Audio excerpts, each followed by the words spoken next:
Hey, what's going on, guys? This is Terrence Ray. I'm back at you with another stock market update. Hope everybody had a great holiday. Um, and so let's get to work. Right now, we're seeing in the market. So, first of all, last week we had a pretty slow week, right? Ending the week, kind of going sideways. And as you can hear, that you can tell that I'm a little congested. So, but I wanted to go ahead and muscle through this. But like I was saying, last week the market went sideways right here. I got Tesla up right here, and you can see from November 14th when it hit this level on my Fibonacci extension. Let me take the indicators off, make it easy to see. So right there, and you can see it just kind of been hovering around this line, which is really a good thing if you're bullish Tesla, not if you're bearish. Because what I would say is after this big move up, if you when you have consolidation, it's not like it's going down, right? So if we were to let's zoom out and I'll show you what I'm talking about.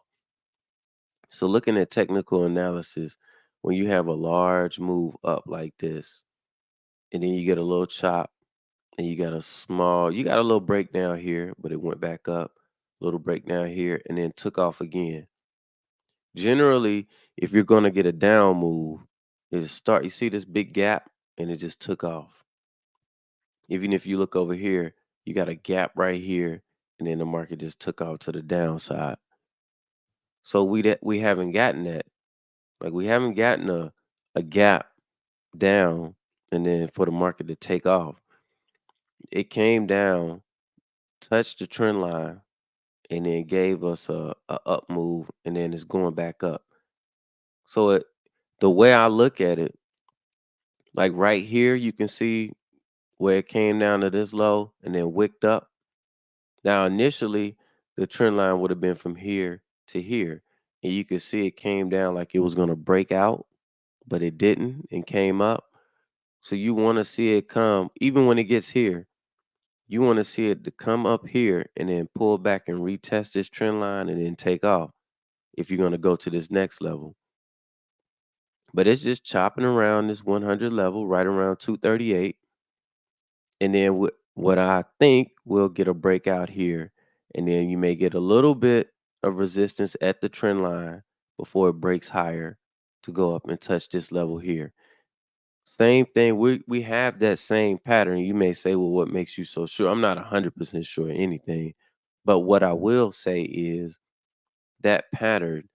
We can see that pattern in other stocks. I'm getting ready to show you. Let's go to Caterpillar. Same pattern. Look at it. Same exact pattern. The only difference is, like, I would still draw the trend line from up here, and you can see up here at these highs, the trend line will be coming down like so, right? So if I was to draw it, we came up here to Caterpillar. This is why I'm still bullish the overall market.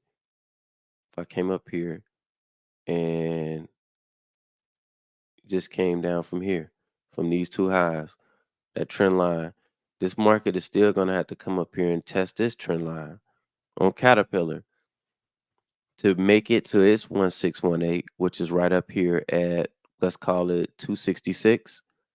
And that's right there where some resistance is. So you see, now that's Caterpillar, that's Tesla. Let's take a look at, let's look at the IWM.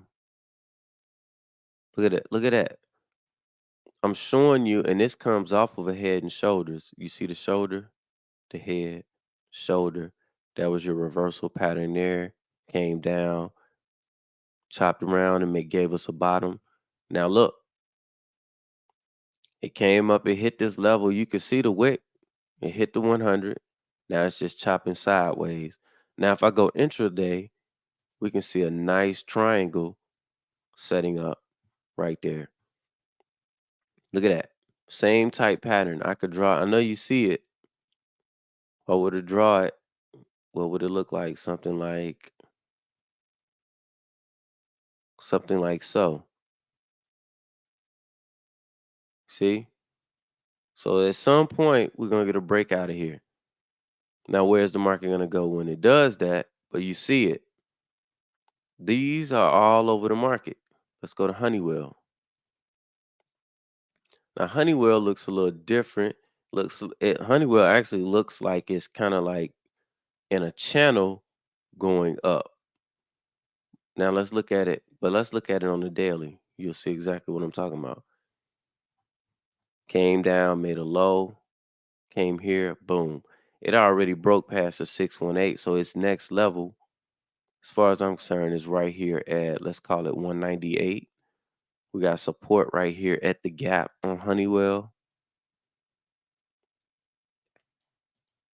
Let's draw that in.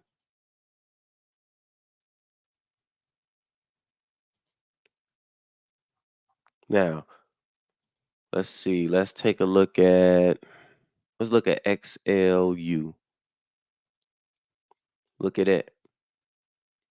So we have similar setups in the market. Now that doesn't mean we can't get a catalyst or something happen and turn the market around and it go down, right? I'm just showing you, look at UBS, that we have these same type setups in different places that I've identified in the market, which keeps me bullish. So I'm gonna stick with my bullish sentiment. And there are different ways to express that. Now, I will say this. The one thing that the Bears do have on their side, in my opinion, is that volatility has been beaten down. So you can see volatility is like super low. I'm gonna bring back some indicators. When we look at the VIX is look, it's way down here. So at some point you would say, well, we're gonna get a pop right here in the VIX. And if we get a pop in volatility, generally a pop in volatility is followed with a downward movement in the market. Now we don't know. Like let's say we get this pop and it jump up to 14. So if you trade in the VIX, I wouldn't advise if you're not an experienced trader, options trader, to trade the VIX unless you really know what you're doing. But this ain't a bad time to put a hedge on in the VIX if you wanted to do, buy some out of the money spreads or buy some out of the money calls on the VIX or something like that. But anyway, so if we get a pop in the VIX, then we may get a down move in the S&P 500. So this is the SPY, and we can see that it is filled in this gap up here. So it's not out of the it's not like technically I'm looking at it, I can see how overbought it is here. So me looking at this, I would not buy this. That's why I think you got to pick certain stocks in the market, because even with it being like this, you would think you would get a pullback at some point, but instead of it giving you that sharp pullback, it's just chopping along. When it chops along like that, that gives the market a chance, basically like to breathe, like you running a race. It's just breathing, and then you can possibly, if it consolidates, so let's say for a couple days like this, maybe you get a go down a few bucks. That's just enough, momentum to contract for you to get another up move to take these highs out, which I still think we will do at some point. Maybe not this week, maybe next week. We'll take these highs out right here, the yearly highs. And so, guys, I didn't want to do too much talking. I wanted to come over and go over some charts that I had been looking at um, before I log off here and go finish drinking some hot liquids and see if I can get unstopped up. Be comfortable with your risk.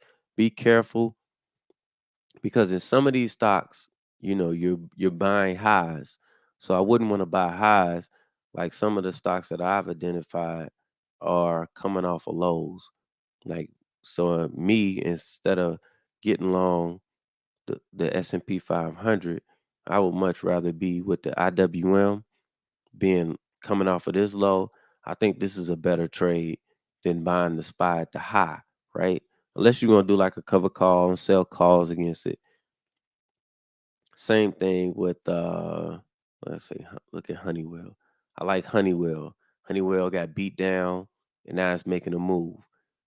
So, this level right here is closing this gap. How ironic that this level matches up with this gap fill. So I like that type of play as opposed to getting long the SPY. Now, this still is no guarantee that we can't get a down move right here to take these lows out. It's just, just what I think. And with that being said, guys, I'm gonna be out. Peace.